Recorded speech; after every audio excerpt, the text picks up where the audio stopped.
Willkommen zu Frequent Traveler TV, heute wieder mit einer frisch gepressten Sendung aus Kalifornien. Ja, es ist die letzte Sendung, denn heute geht's wieder zurück ins verregnete, vielleicht hoffentlich nicht verregnete Europa. Wobei hier hat's ja auch heute geregnet, insofern so viel zum Wetterbericht.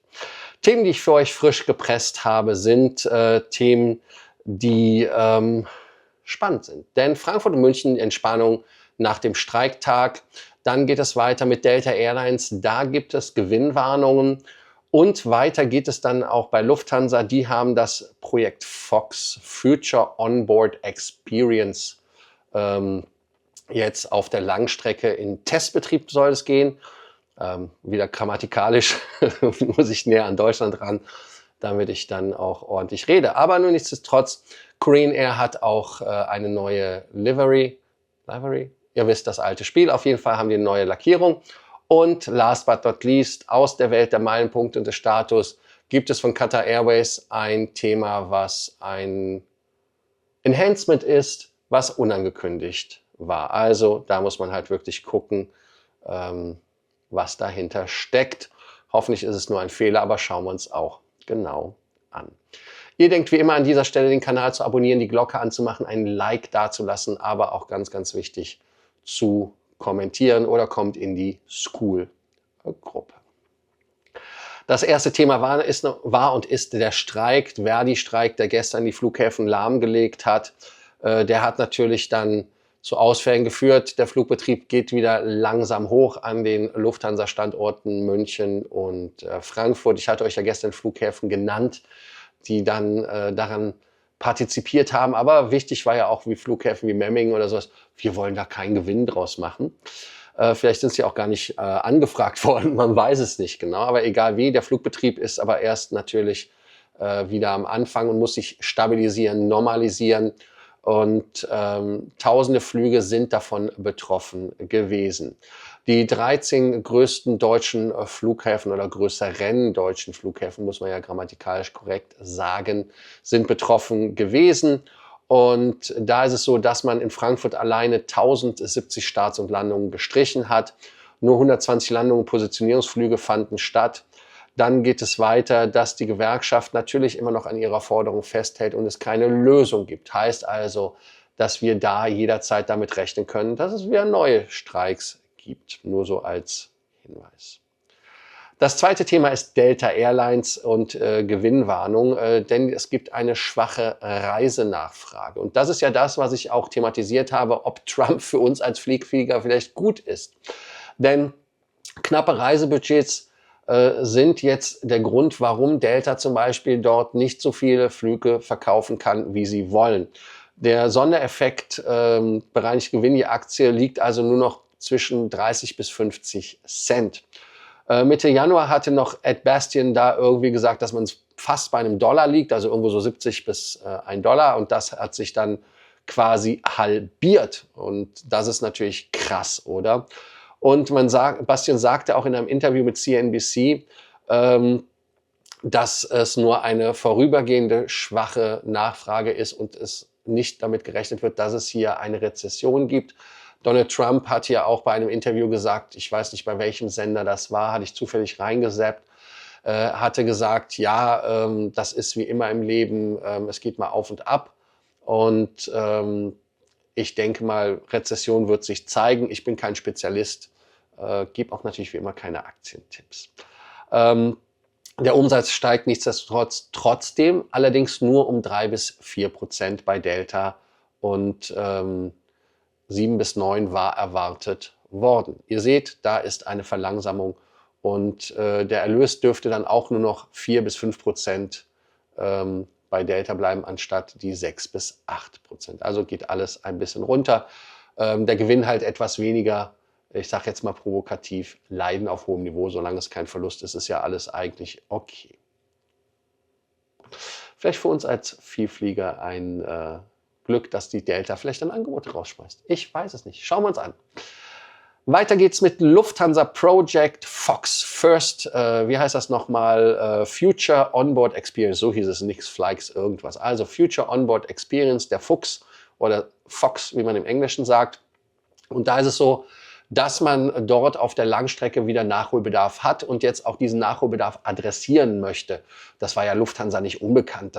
Also ich weiß nicht, was ihr denkt oder ob ich das mal denken soll, aber bei Lufthansa arbeiten ja Leute, die nicht dumm sind. Die merken ja schon, was Phase ist, aber es wird halt von der Firma so im Moment dann nicht gewollt. Jetzt ist es gewollt, dass man wieder auf die Kunden zugeht und da wieder ein Produkt bringt. Es wird natürlich nie so werden, wie es früher einmal war. Ihr wisst ja auch den alten, was, Loriot oder war es Heinz Erhardt, ich weiß es nicht. Früher war alles besser, auch die Zukunft. Also ich denke nicht, dass die Future Onboard Experience irgendwie zu altem Glanz kommt und wo man den Schinken durch die Reihen rollt und das Warsteiner Fass. Das wird es nicht geben. Bitte keine Diskussion, ob Warsteiner ein Bier ist oder nicht. Auf jeden Fall ist es so, dass man ja ganz bewusst, um Kosten zu sparen, bei dem Onboard-Erlebnis da gestrichen hat. Und das möchte man jetzt wieder gegen steuern. Und jetzt ist es so, dass man halt sich wieder an die Spitze der Fluggesellschaften damit katapultieren möchte und dort die Kunden beglücken möchte. Und deshalb ist der Langstreckenservice ein ganz, ganz wichtiger Bestandteil. Und ab April soll es halt getestet werden. Dieses Projekt Fox Future Onboard Experience, ich muss es wirklich lernen, weil es wird uns mehr begleiten, ist es so, dass rund 180 Mitarbeiter aus verschiedenen Bereichen das Bordprodukt analysiert haben, sich angeschaut haben und dann gesagt haben, wo man das Ganze noch optimieren kann und verbessern kann. Jedes Detail wurde auf den Prüfstand gestellt, wurde kommuniziert und Lufthansa hatte also auch geguckt, das Geschirr, das Essen, dann noch weiter Getränke, auch Kissen und Decken, aber auch die Amenity Kits sind da nicht vorgefeit, dass man sie verbessern möchte. Und Start ist in den unteren Reiseklassen, weil man da anscheinend am meisten Bedarf hat. Und es ist halt so ein bisschen noch nicht rausgestellt worden, welche Verbesserungen kommen sollen und wo man da halt wirklich jetzt anfangen möchte, das Ganze zu optimieren. Ich bin da, ich sag jetzt mal, ich hätte ja schon ein paar Ideen, aber da seid ihr jetzt dran mit der Frage des Tages. Ihr könnt unten die Frage des Tages beantworten heute. Wo muss Lufthansa sich verbessern beim Future Onboard Experience? Wo muss die Lufthansa Gas geben? Wo muss die Lufthansa dort Farbe bekennen und sagen, Attacke, wir müssen hier besser werden. Also da bin ich mal gespannt, was ihr dazu sagt. Und weiter ist es so, dass man natürlich dort sich auch Beispiele holen kann bei der Swiss, weil die Swiss hat ja auch angefangen, da Optimierungen zu machen und das Angebot zu verbessern. Deshalb ist es so, dass das Service Senses, bei denen heißt es ja Senses, das, was bei uns Allegris heißt im Lufthansa-Jargon, als Deutsche nennt der Schweizer Senses. Und da ist es so, dass man halt den Premium-Anspruch dort weiter mit Fleisch an den Knochen zeigen möchte und beweisen möchte. Und 2024 ist es so, dass man dort mit den Amenity Kits in der First ja angefangen hatte. Also insofern sieht man, was es bringt. Und auch das Essen in der Economy und in der Premium Economy wurde bei der Swiss ja auch optimiert und verbessert. Und dass es dort Nachholbedarf gibt, außer Zweifel. Aber ihr könnt ja kommentieren, was ihr bei Lufthansa als Themen seht.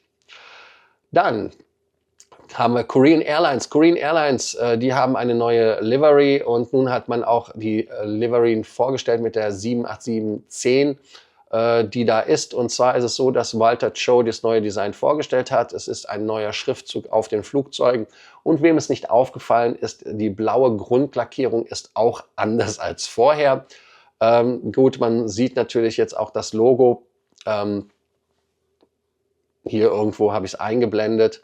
Da ist es so, dass ihr dort die Neuigkeiten dann seht. Himmelblau mit einem metallischen Effekt. Also es war ja vorher irgendwie flat, wie man im Englischen sagt, also flach. Und das heißt, oh Gott, Frosch im Hals, Malheur. Nein, also auf jeden Fall matter Lack, jetzt ist es metallischer Lack. Finde ich jetzt gar nicht so schön. Oder so schön habe ich jetzt gesagt. Ja, es ist halt jetzt nicht so schön der Unterschied oder wie auch immer. Also es ist okay, es ist jetzt eher auch so eine langweilige Geschichte, aber hey, who knows? Es ist auf jeden Fall kein Eurowide, wie das so schön heißt. Es ist halt die erste Aktualisierung seit 1984. Vorher war das Korean ja mit diesem Rot und so weiter. Also ihr könnt da jetzt natürlich sagen, was ihr davon haltet. Natürlich gibt es da auch die neuen Suiten drin, die Prestige Suite 2.0. Und ab 12. März, also quasi ab morgen, soll es dann losgehen nach Tokio mit dem Flieger. Und ihr könnt ja auch unten schreiben, was ihr davon haltet. Die zweite Frage des Tages ist, wie findet ihr die neue Lackierung von Korean Air? Also, wie findet ihr die neue Lackierung von Korean Air? Denn jetzt kommt das Thema Qatar Airways. Und ihr merkt, ich muss hier im Schweinsgalopp durch, weil ich muss hier langsam mich fertig machen zum Flughafen. Hier sieht es noch aus, als ob die Bamba eingeschlagen hat. Ich reise mit 3 Taschen zurück. Ich wollte eigentlich mit 2, aber hey. Qatar Airways hat jetzt für die Gold- und Platin-Kunden eine Änderung eingeführt, ohne das anzukündigen. Und zwar ist es so, dass man normalerweise einen 5% Discount bekommen hat, wenn man Award-Flüge gebucht hat.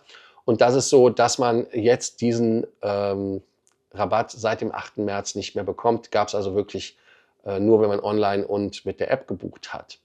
Und wenn man auf der Seite guckt, dann ist es so, dass es weg ist. Und diese Benefits sind auch weg aus der offiziellen Kommunikation.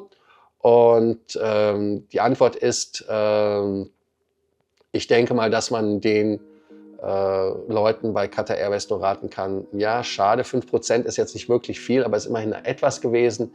Wir wissen ja auch zum Beispiel bei Lufthansa, wenn man online bucht, bezahlt man ja auch, wenn man nicht online bucht, sondern anruft, dann bezahlt man mehr. Das war dann quasi der Rabatt, aber es ist halt immer schwierig, wenn die Mitarbeiter oder aber die Firmen für uns als Kunden Leistungen streichen, die wir nicht kommuniziert bekommen. Das ist halt relativ blöd. Und natürlich ist es so, dass man diese Enhancement, wie man ja schön sagt, auch in Lufthansa-Deutsch, einfach aufs Auge gedrückt bekommt, ohne Hinweis. Am Ende der Sendung wieder die Fragen des Tages. Einmal natürlich die Frage des Tages Fox Future Onboard Experience bei Lufthansa. Wo muss die Lufthansa besser werden? Wo muss die Lufthansa zeigen, dass sie dort auch gelernt hat? Und das andere Thema ist, wo ist die Lufthansa und muss die Lufthansa aus eurer Sicht da verbessert werden? Und natürlich auch die Frage nach der Lackierung der Korean Air und wie ihr sie findet, ob ihr den Metallic-Effekt jetzt cooler findet oder dieses Flat vorher mit dem Rot im Logo.